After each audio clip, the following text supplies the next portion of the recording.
Now, today we'll see one um,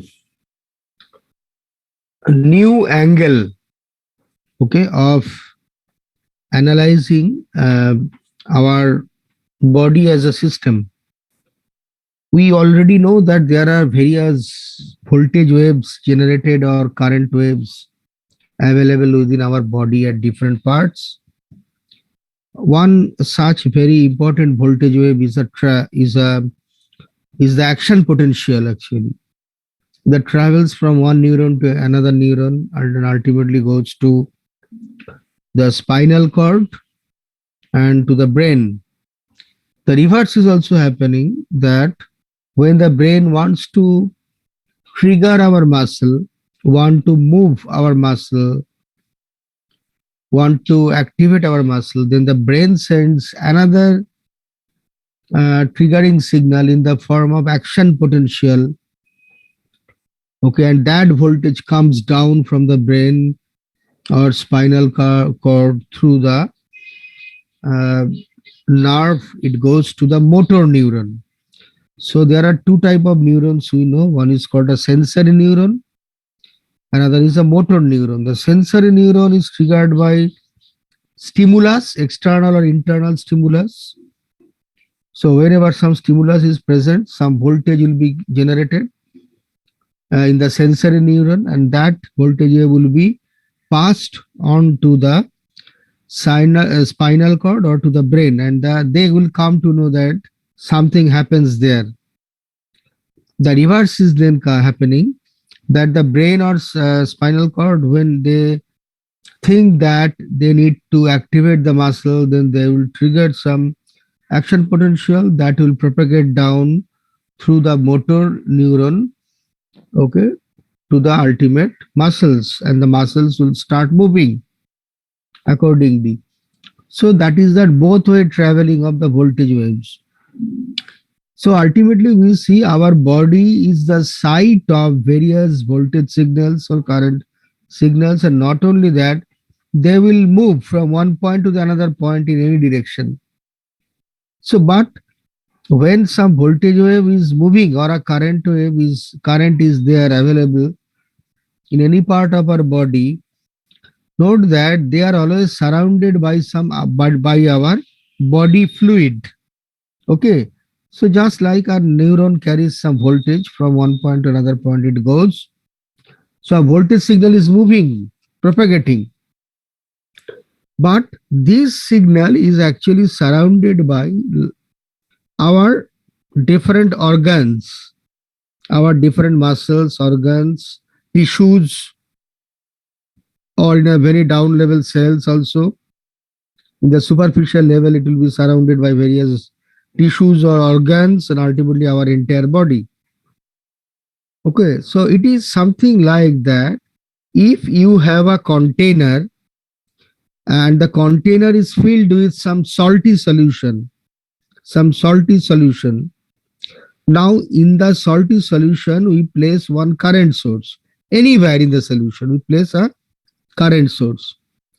Then the current source will deliver a current. And how the current will move? The current will move from one part of the salty solution to the another part in different directions, because our salty solution has certain conductivity. It is capable of carrying current. So the solution will carry the current in different directions. So a current wave will be available in a three-dimensional space. A current wave will be available in a three-dimensional space. So when there is a current wave available, then some electric field or electromagnetic field rather will be generated within the entire volume of the solution, within the entire volume of the salty solution. The pattern of the electromagnetic field will depend on various factors. First, it will depend on the site of the current source, where the current source is present that generates the current. Then the nature of the conductivity of the volume of the salty solution. It may not happen that the conductivity of the salty solution is always same in all points. No, in some part of the solution the conductivity is high, In some other part, it may not be as high as it was found in the other part. So conductivity is also having some spatial distribution. It means the current carrying capability of the salty solution is different at different parts. So due to all such factors, the current will flow, it will move in different directions and by different extent, different direction and by different extent to the solution, entire solution. Therefore, the amount of current in the different parts of the solution is different.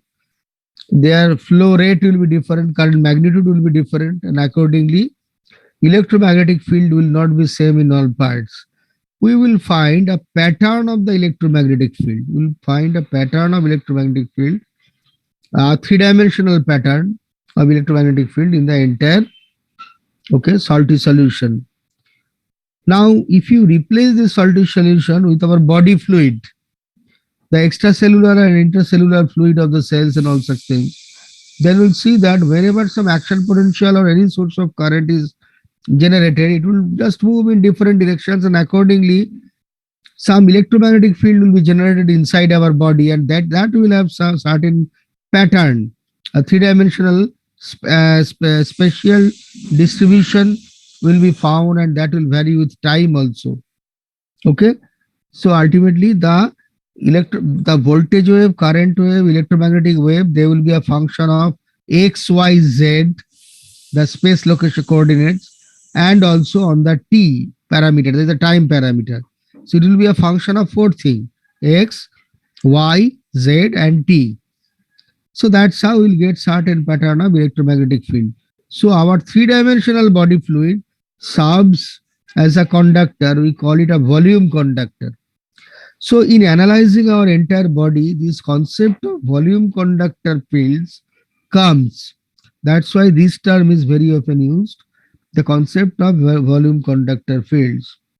And that is actually, so to that particular field, there are certain parts of the problem. One is the source of the current. So we call it a bioelectric source, where it is present, how it behaves, all such things.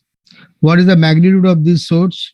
All such things. And next thing is, what is the bathing medium, or what is the nature of the fluid through which the current will flow, and where the impact of the current and associated electromagnetic field will be found. So our entire body will serve as a three-dimensional electrical load. Our body will behave as a three-dimensional electrical load. Okay. So that is another way of observing, all the things.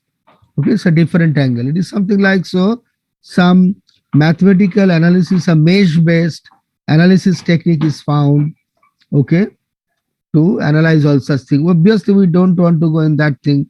So one method is called a boundary element method. It is a creating a mesh on a 3D surface is there for solving problem of distribution of electrochemical signal is there. There are many other mathematical techniques available like finite element analysis, all such things. Although they are very much equivalent to each other, boundary element method and finite element analysis. That's how the things can be analyzed also. Now in our neuron also, there is a nerve trunk, that is the assembly of, the nodes of Ranvier and Schwann cell, all such things, through which also ions are moving from one point to another point. So when ions are moving, the nerve trunk, the activated nerve trunk generates potentials in its surroundings. So surrounding the nerve, some voltage will be found in the muscles, in the periphery, everywhere, and some electromagnetic wave will be found also.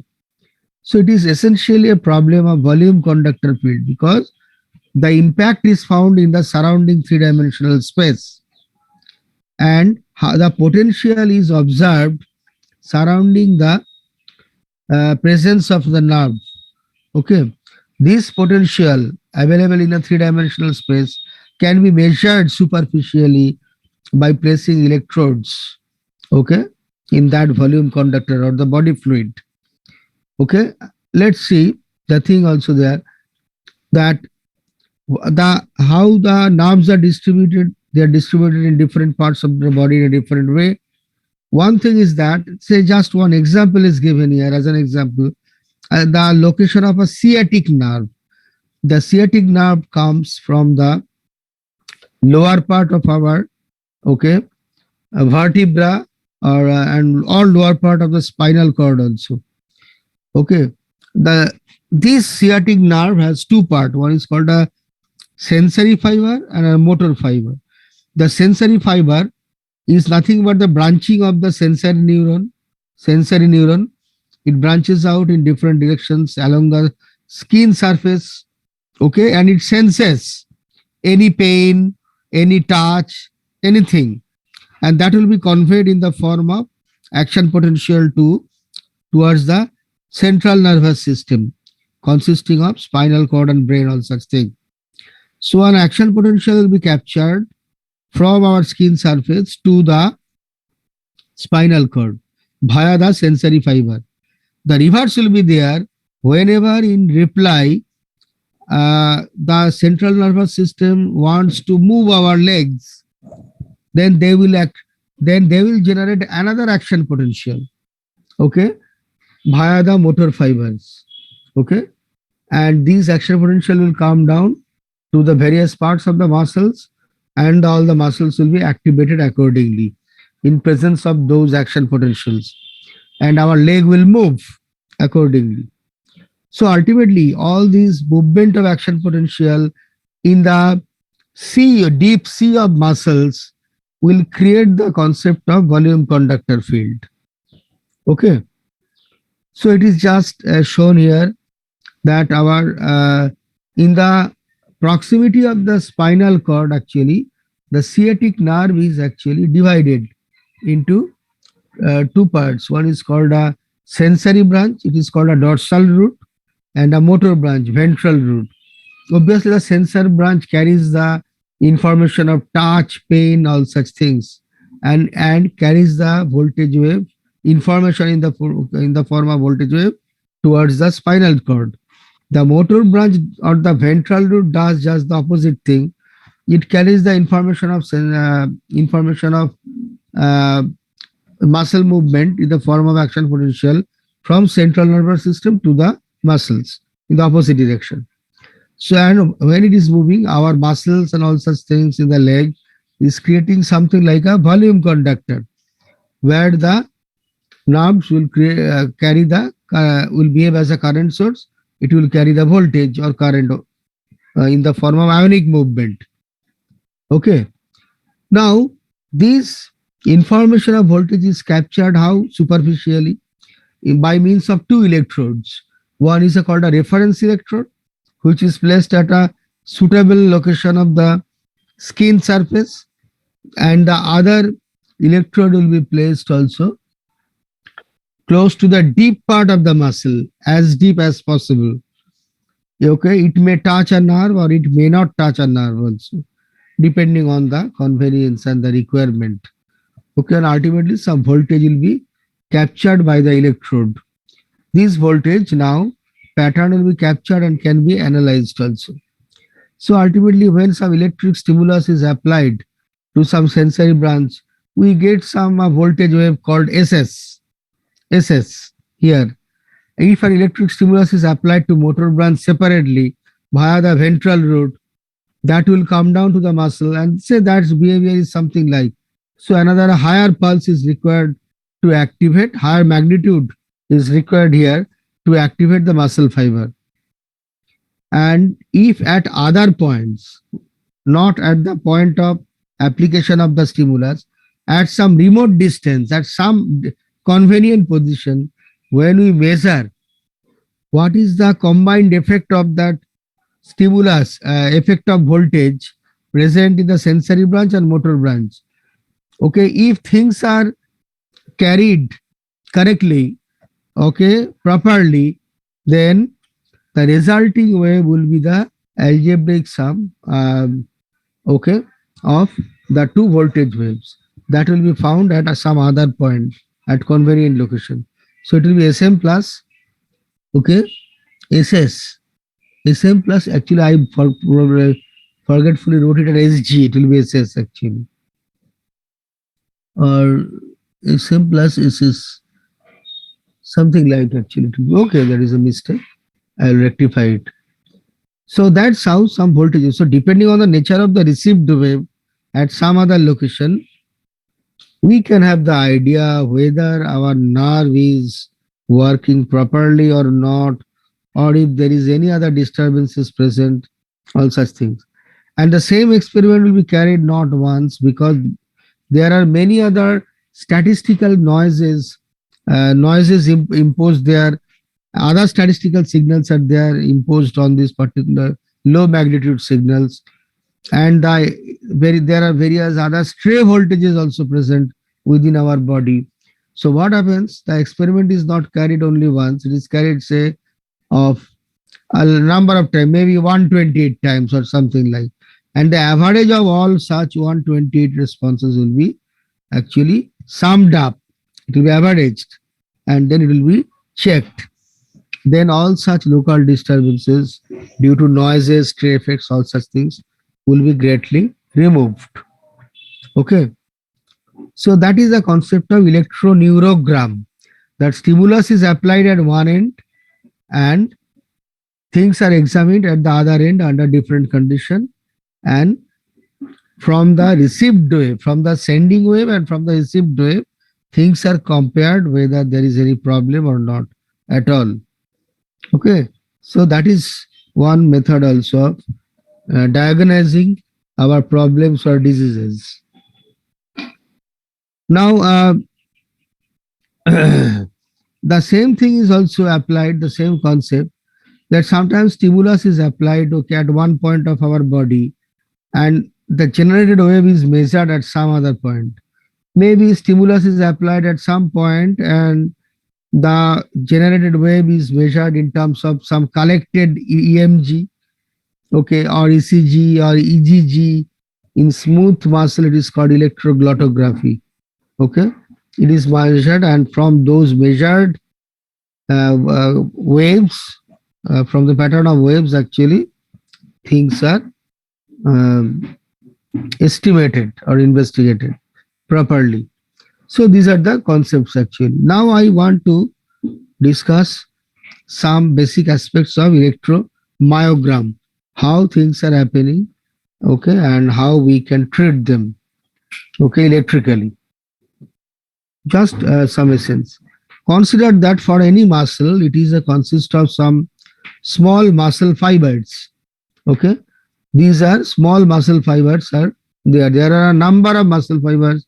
They are bunched together to form our relatively bigger sized muscle. Now these muscle fibers are activated by a motor neuron. The motor neuron, after coming in the close vicinity of the muscle fiber, is getting divided into several branches. Now each branch of the motor neuron is actually connected to one particular motor fiber. Okay, so a motor fiber is connected to the motor neuron via the synapses or the joints of this motor neuron branch. Okay, motor neuron synapses. Now a single fiber may be connected to multiple motor branches at different locations. So note that actually what happens, I am just showing you. So one motor fiber, see the picture, the motor fiber is connected to the muscle fiber is connected to the motor branch at this particular location, at another location, at two different locations, maybe more than two also location. Okay, and one motor branch, it is connected to one, not only one muscle fiber. So one motor branch is connected to one muscle fiber at it, and then the other motor branch will connect it to the other muscle fiber. Okay, so all these motor branch will be connected to different muscle fibers or to the same muscle fiber at different location. I repeat, the motor branches are connected to the same muscle fiber at different location, this location and that location, for the same muscle fiber, or may be connected to different muscle fiber. This muscle fiber that muscle fiber, this way. Okay. So there is another muscle fiber shown here where different motor branch is connected to the same muscle fiber but at different location. So this way, ultimately what happens, whenever there is any action potential coming to the motor neuron, it will be distributed down to the different muscle fibers at different locations, and therefore our entire muscle will start working. Okay, so this entire system involving one big motor neuron, this is a big motor neuron, it is called one alpha motor neuron, something like a motor neuron of bigger size, and is associated with muscle fiber. So this system is called a motor unit. So a motor unit is a combination of one alpha motor neuron and its associated muscle fiber. Okay, so that is a one motor unit is there. So first what happens, one central nervous system, one central nervous system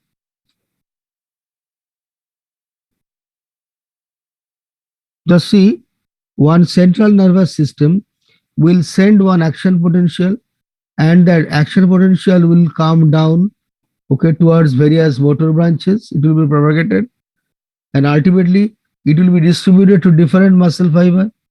Okay, and once it is distributed to the different parts of the muscle fiber, the whole thing will start moving. The instantaneous sum of all the action potentials in all individual muscle fibers constitute the overall pattern of voltage in the entire muscle. So the overall pattern of the entire voltage will be generated.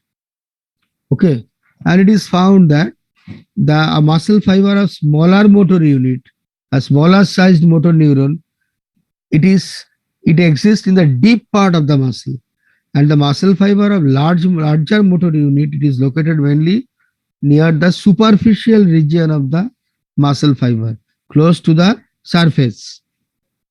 So size of the motor unit is called motor unit recruitment size.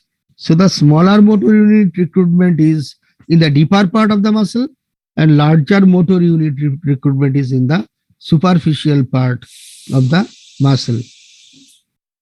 Just one example is there. You need not know all the thing. Just the thing is that there are two type of thing. The larger motor unit, okay, it is in the superficial region, and lower motor unit is the deeper part.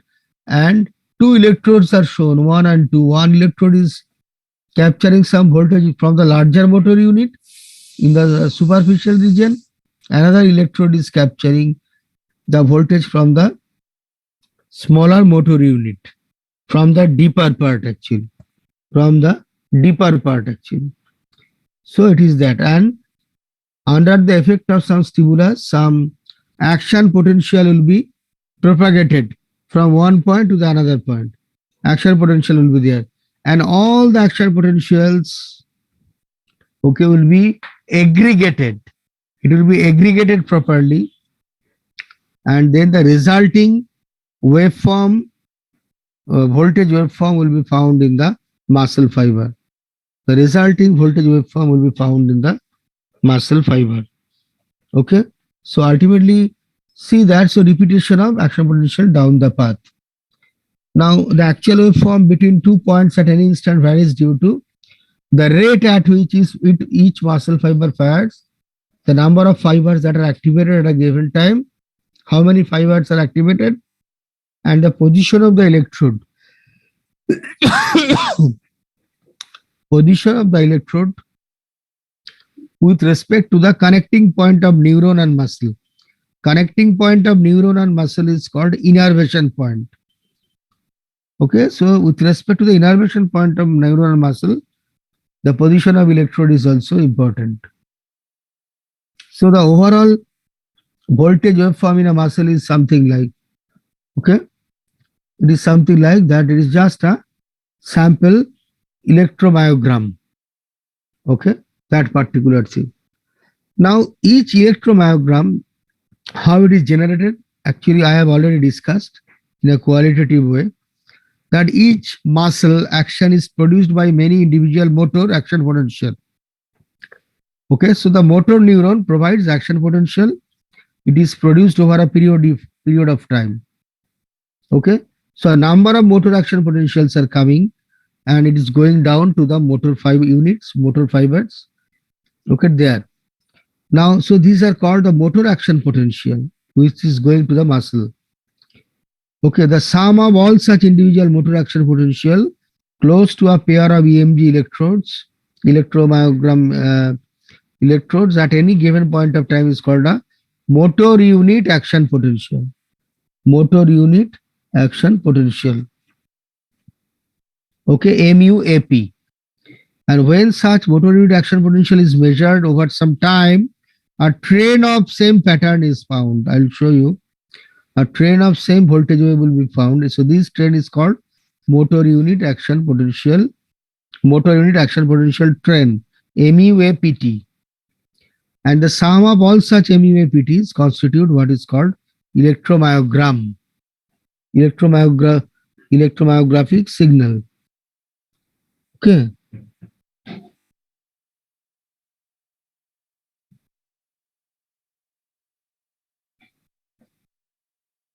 Just 1 minute. So this is not moving at all. Just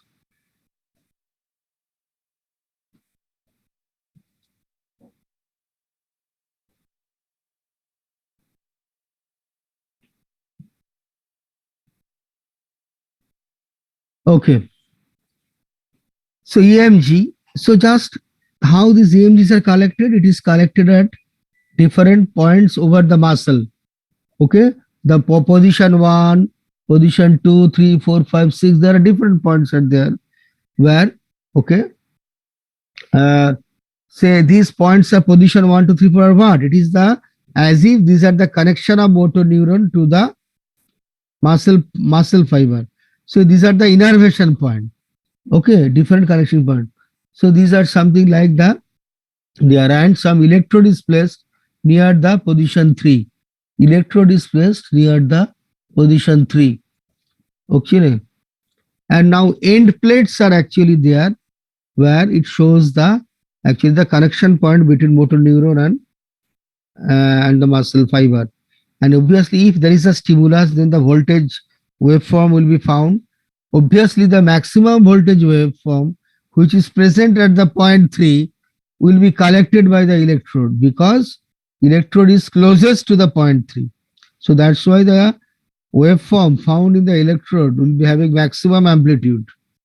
Okay, for that, it will be reflected in the electrode. So the electrode voltage will be the sum of all such voltages found in the end plate location, where the muscle where the voltages are measured actually. So the total voltage at the electrode will be the algebraic sum of all such voltages. So this pattern is called MUAP, motor unit action potential, which is the algebraic sum of all such action potentials or motor voltages. Okay, and that voltage is found in the electrode actually. MUAP. Okay, so that is this particular MUAP. The resultant signal MUAP, it comes as a train of same voltage pattern. So it is called MUAPT when such thing is happen.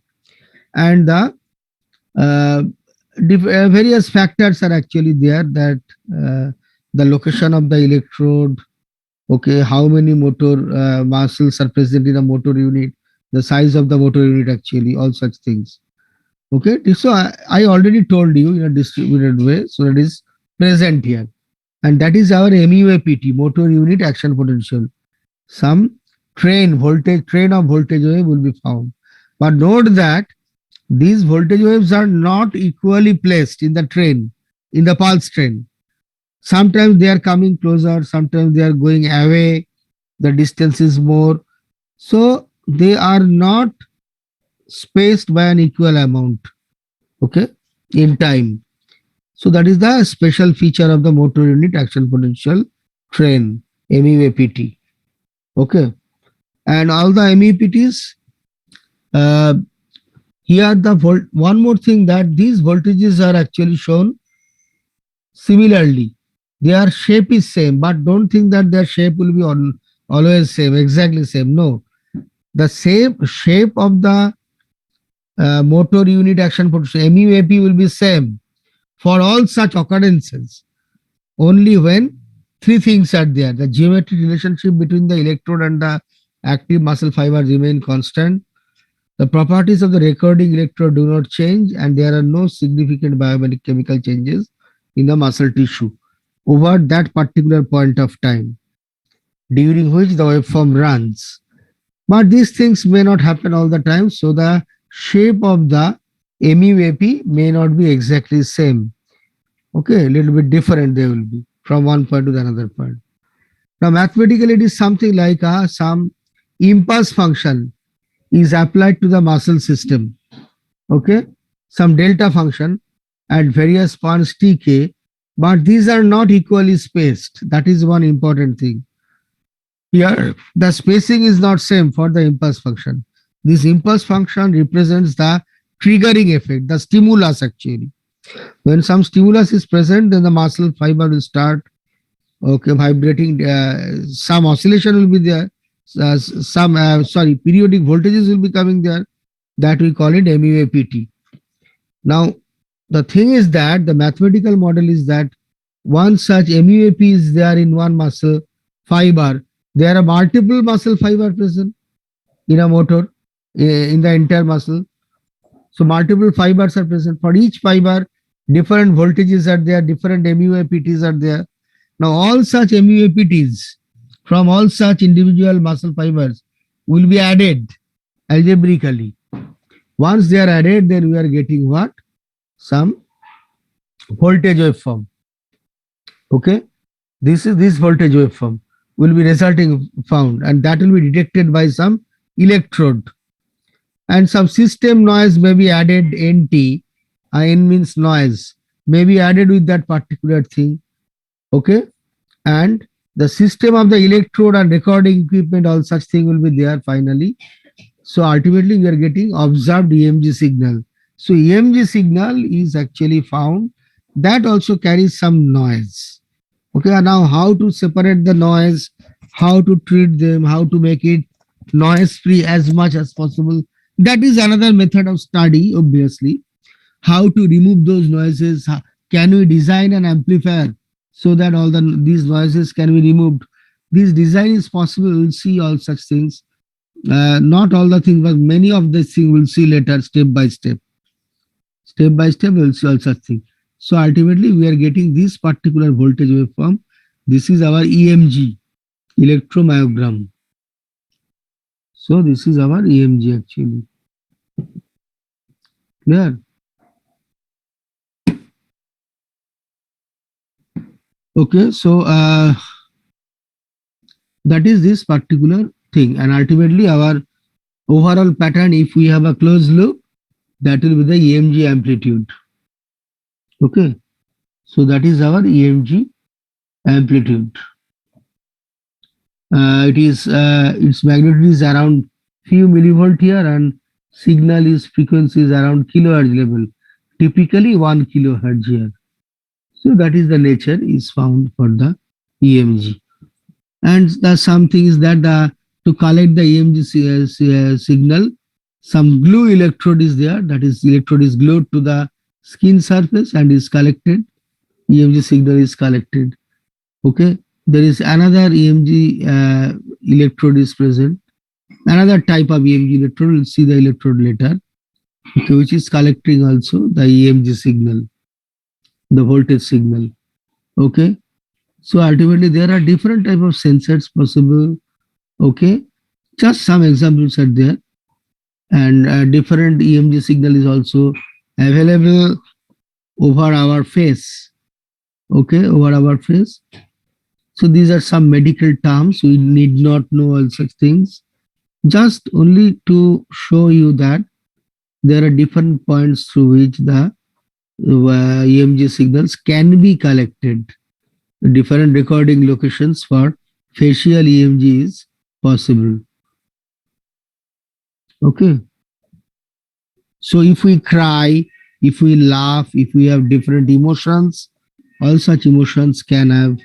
If we are surprised, whatever, if we are in anger, if we are in confusion, then different voltage waves will be generated, okay, over different points of our face, and we can collect them at different point of time, and ultimately that all such waveform will be a complex signature of our emotions.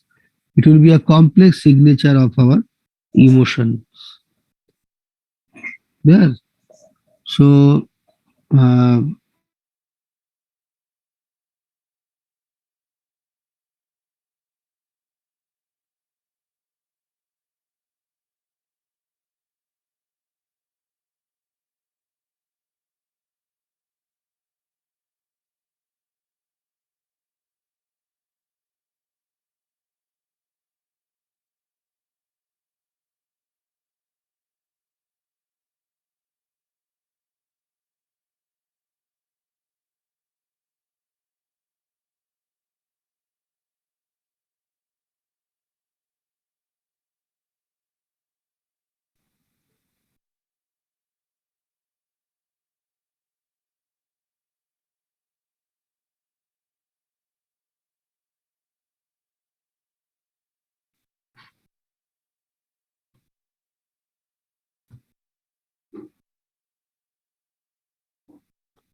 let's start our discussion again. We were out of the system. So you are saying that uh, the different parts of our face carries the signature of our emotion in different extent, okay. So if we consider all such signatures, obviously we can have our idea regarding the nature of our emotion, extent of our emotion. So these are all in the site of the recording of EMG signals. Okay. Now that's all about our EMG. Now I want to go a little bit today to ECG also, electrocardiogram, which is a characteristic voltage found during the heart activity, a bioelectric potential associated with heart activity. So just it is the diagram of our heart. Just I want to show you in a simple way that uh, see our heart is divided into four chambers. Right atrium, okay. So this is our right atrium. Right atrium. This is left atrium, left atrium. Diagrammatically shown in the left side. Right ventricle, the lower chamber in the right side. Right ventricle, left ventricle, left ventricle. Now between any two chambers, say right atrium to right ventricle, there is some valve. Okay, there is some valve called tricuspid valve. So between right atrium and right ventricle, there is a tricuspid valve. Clear? Between left atrium and left ventricle, there is a mitral valve. Left atrium and left ventricle, there is a mitral valve. Clear? Now, the right atrium is carrying some blood. Okay, it is carrying some blood here this way. Okay, uh, from superior vena cava, which is coming from different parts of our body. So, from different parts of our body, it is coming through superior vena cava. Okay, so it is there, this type of thing. Now, inferior vena cava is also there, which is also carrying the blood towards the heart. It is present here. Okay. Now, note that there is a semilunar valve that carries blood from right ventricle to the pulmonary artery. So, from right ventricle, it goes towards the pulmonary artery this way, and the valve in between them is the semilunar valve. Okay, semilunar valve are also called pulmonary valve. Okay, this term thing. Similarly, from left ventricle, the blood is coming out towards the aorta. So blood is going towards the aorta. Okay, so it is going to this particular aorta. Okay, so these are all such things. The purified blood follows a path in one direction, and the contaminated blood or the blood containing with carbon dioxide is following another path. Let's see just I am explaining it in a simple way, not in detail. It's not required. Something we need to know. So first we consider that the contaminated blood or the deoxygenated blood will come throughout the superior vena cava and inferior vena cava. This way. So these are the blood with no oxygen, deoxygenated blood coming from different parts of our body, our internal organ, legs. Through this, it will be going to through the inferior vena cava. It will go towards the right atrium, and here also it will be going towards the right atrium from this side. Clear? Right atrium. It will enter to the right atrium. So it will be going there. So ultimately, it is going towards the right atrium through these valves. Okay, through this particular pathway. And coronary sinus is also there. That is from the heart also itself carries some deoxygenated blood. Okay, due to the heart action, it is generated. Okay, so that is also going to the right atrium. And from right atrium is filled with deoxygenated blood. So next what happens? Now from right atrium through tricuspid valve, it will go to the right ventricle. The valve will open due to the pressure of the blood coming here. It is only one directional valve. The reverse direction of movement is not possible. From right atrium, it can go to right ventricle. From right atrium, it will go to the right ventricle. Okay, the deoxygenated blood. Then the deoxygenated blood will come from right ventricle, okay, through the pulmonary artery, this way. So from right ventricle, it will go towards the pulmonary artery. Okay, all it will be carried to the pulmonary artery. Now pulmonary artery, what happens? Through that, it will be going to this pulmonary artery. Then ultimately, it will be going, say, in both the directions. Actually, to the lungs. Actually, the deoxygenated blood is going towards the lungs. Clear? And in the lungs, actually, when the oxygen enters, there will be a gas exchange in the lungs. There will be a gas exchange. So the oxygen will be now attached to the deoxygenated blood, and the blood will become oxygenated. Now in the lungs, the blood is again enriched with oxygen. It is called oxygenated blood. And the oxygenated blood now will come towards the pulmonary vein. This particular oxygen, it is entering into the pulmonary vein. Okay. Now note that normally artery carries oxygenated blood and vein carries deoxygenated blood. But for pulmonary artery and vein, it is opposite thing. Pulmonary artery is carrying deoxygenated blood and pulmonary vein carries oxygenated blood. So that oxygenated blood now enters into the left atrium here. Now this from this left atrium through mitral valve, it will go to the left ventricle, and from left ventricle, it will be forced out of via the aortic valve. It will be forced out towards the aorta, and when it comes towards the aorta, it will go in the different directions. One will go towards the internal organ, our legs, our arms, our head. Okay, at different parts it will go. Okay, so this way the whole thing will be there. So that is the total location of the deoxygenated and oxygenated blood. That's how our heart is working. It is redistributing the blood as per the requirement. Now note that the heart action, actually, how the heart is carrying blood, pumping things from one point to another point, it is due to the electric pulse generated at certain location. One is called, I already told you, the sinoatrial node. It is the natural pacemaker actually. It is creating repeated pulses or action potentials, repeated action potentials, cardiac action potential, I already told you. So it's a natural pacemaker. Okay, or spontaneously generated action potential, it is generated spontaneously.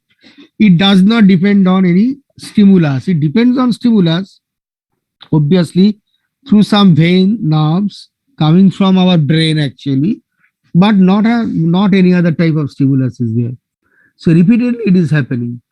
But if the activity of sinoatrial node is found defective, it is not capable of generating uh, electrical pulses anymore, or if even if it is generated not of adequate magnitude and rate, then we need to insert artificial pacemaker at that location. Okay, a battery operated machine will be implanted at that location. A battery operated machine will be implanted at that location, whose task will be to generate the same type of voltage in an artificial manner. Okay, and once the battery life is exhausted, the pacemaker battery, it remains there at least for 10 years. Nowadays, it is much more than 10 years also. Then it can run this way successfully. So this is the site of actually the natural pacemaker. From that actually it is coming down via the atrioventricular node, AV node, and it will be the action potential will be distributed towards the various parts of our heart. Okay, so that's how then the heart can continue its pumping action. Okay, and our AV node is here. So this is our sinoatrial node, and this is our AV node, and the voltages are coming down and is propagated, distributed in various parts of the heart. Okay, the action potential and the mechanical activity at various nodes of a human heart and the aggregation at every instant. Now that will be discussed in some more detail, because that is very much required in understanding our ECG signal, how our electrocardiogram voltage is generated. Okay, so if you know the mechanism, it will be very clear. So note that first our sinoatrial node, it will create some action potential, some voltage like that. Now where it is coming towards the atrial part, here and here atrial part, this part, the voltage shape is something like, because some more ionization, depolarization will occur and voltage pattern will be changed when it is coming that side. In the AV node, when it is coming, okay, the voltage pattern is getting modified again, this particular way. Now from AV node, when it comes toward down the Purkinje fiber, this part is called Purkinje fiber, there is actually time delay happens. And in that point, ultimately we are getting another potential, but some time delay is there. This time delay, it is delay from AV node to Purkinje fiber. It will take some time to reach from this point to that point. Why? Because as I told you, there are so many gap junctions. Gap junctions are there, okay, in the cell membrane, that will introduce delaying effect. Why a delay is required? Because it has to carry, the pumping effect has to work with high inertia blood, high mass blood. So blood should take time so that it can go from atrium to ventricle, atrium to ventricle. So some time delay is generated in the Purkinje fiber. So after the required time delay, then once a voltage is available in the Purkinje fiber, soon after that, okay, in the endocardial region, here, these are the endocardial region, some voltage will be found here, almost of same nature. And then in the myocardial region, that is in the peripheral region, the same the voltage is a little bit changed. Some plateau phase is clearly visible, much more visible here. Then in the epicardial region, that is in the most superficial region of the muscle, okay, we are getting a voltage.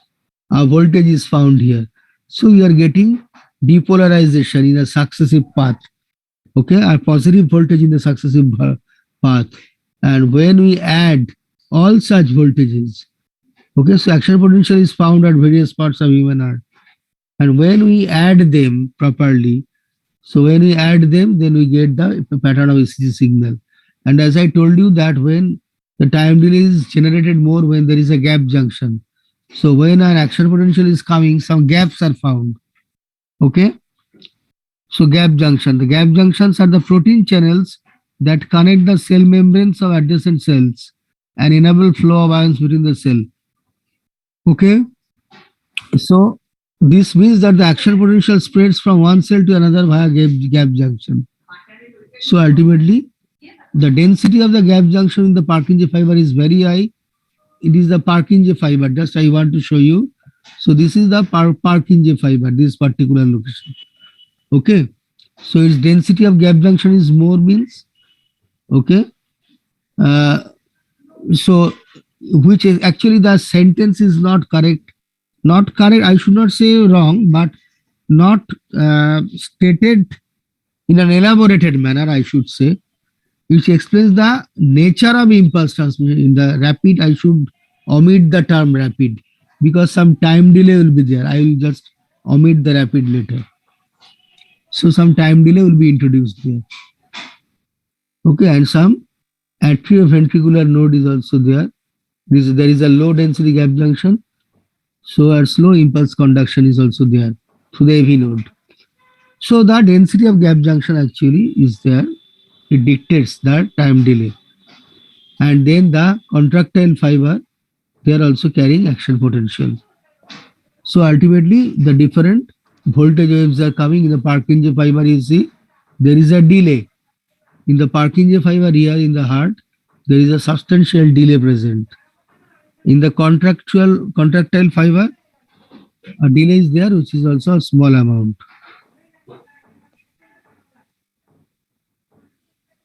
আচ্ছা, কারো মাইক্রোফোনটা on আছে, একটু of করে দাও। কারো মাইক্রোফোনটা on আছে, একটু খেয়াল করো, অফ করে দাও। কিছু আমায় জিজ্ঞেস করলে তারপর অন করে নিও। So now if we add all such voltages at various locations, then we will get this typical our ECG waveform, electrocardiogram. A P wave, Q, R, S, and T wave. So that is there. So if we see this thing, ultimately this is our ECG wave. P, Q, R is this top point is called R, and this is S, and that is our T. Then a small another peak is there at later instant is called U. P, Q, R, S, T, U. Out of which the most important part is the QRS part. QRS complex it is called. That is, it is actually QRS. This is the maximum, the most important part, but other parts are also very important. Okay. So our ECG waveform is something like, okay. Our ECG waveform is just P, Q, R, S, T.